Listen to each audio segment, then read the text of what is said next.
Good morning everyone, তোমরা সবাই কেমন আছো? আশা করি তোমরা সবাই খুবই ভালো আছো। আমিও খুবই ভালো আছি। তো অনেক দিন পর একটা ছোট্ট মিনি ব্লগ নিয়ে চলে এলাম তোমাদের সঙ্গে দেখা করতে। তো এই কদিন একটু শরীরটা অসুস্থ থাকার জন্য তোমাদের সাথে কোনো মিনি ব্লগই শেয়ার করতে পারিনি। তো তার জন্য প্লিজ ক্ষমা করে দিও।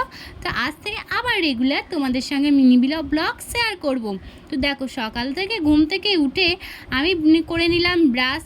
তো আমার না ঘুম থেকে উঠে ব্রাশ না করলে একদম ভালো লাগে না, মনে হয় যেন আরও শরীরটা খারাপ করছে, ঘুমটা ছাড়েই না। তো আমি ব্রাশ করাও আমার কমপ্লিট। তারপরে ভালো করে মুখটা ফেস ওয়াশ দিয়ে ধুয়ে মুখটা ভালো করে মুছে নিলাম। তারপরে দেখো আমি আমার রুমে চলে গেলাম। দিয়ে আমার রুমের মধ্যে জলের বোতলটা নিয়েছে, আমি একটু সকালে উঠে আমার যেটা রেগুলার রুটিন জল খেয়ে নিলাম।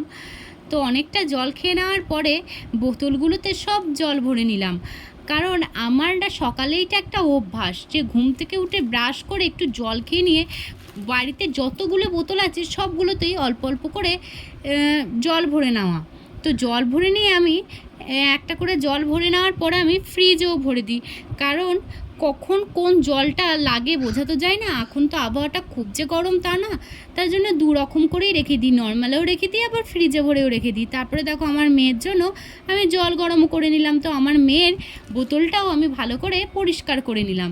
তো দেখো আমার রুমে চলে এলাম। রুমে এসে আমার মেয়েকে ঘুম থেকে ওঠাতেই আমার মেয়ে দৌড়ে এসে আমাকে আদর করে নিল।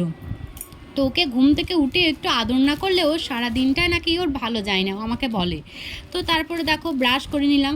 ও এত দুষ্টুমি করে না ব্রাশ করতে, তো অনেক কষ্ট করে ওকে ব্রাশ করাতে হয়। তো ঘুম থেকে উঠে ও ব্রাশ একেবারে করতে চায় না। তো ওকে দেখো ব্রাশ তো করতেই হবে, তো ব্রাশ করে নেওয়ার পরে তখন কিন্তু ওর খুবই আনন্দ।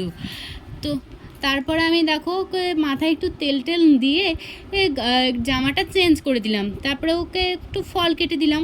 ও পেয়ারা খেতে খুবই পছন্দ করে, তো ওর জন্য ওকে একটু পেয়ারা কেটে দিলাম। তারপরে দেখো দুপুরবেলায় স্নান টান করিয়ে নেওয়ার পরে ওকে খাবারও খাইয়ে দিলাম। আমাদের আজকে এখানে মা মনসার পুজো, মানে আজকে আমাদের শেষ পঞ্চমী। তো তাই জন্যে দেখো আমাদের বাড়ির পাশে মন্দিরটা কত সুন্দর সাজিয়েছে। তো তার জন্য আমি মন্দিরে যাওয়ার জন্য রেডি হয়ে নিলাম। তো মন্দিরে গেলে তো একটু শাড়ি পরতেই হবে। তো তার জন্য আমি এই আকাশি কালারের শাড়িটা বের করলাম। দেখো আমাকে কেমন লাগছে আমাকে কমেন্টে জানিও কিন্তু। তো দেখো আমি মন্দিরে পৌঁছে গেলাম, মন্দিরে সিঁদুর খেলা হলো। তো ওই দেখো আমরা একটু সিঁদুর টিঁদুর খেলে নিলাম কাকিমাদের সঙ্গে। তো এই দেখো আমাদের মা মনসার মন্দিরটা। তো আজকে ভিডিওটা এই পর্যন্ত, পরে একটা অন্য ভিডিওতে দেখা হচ্ছে। Bye bye.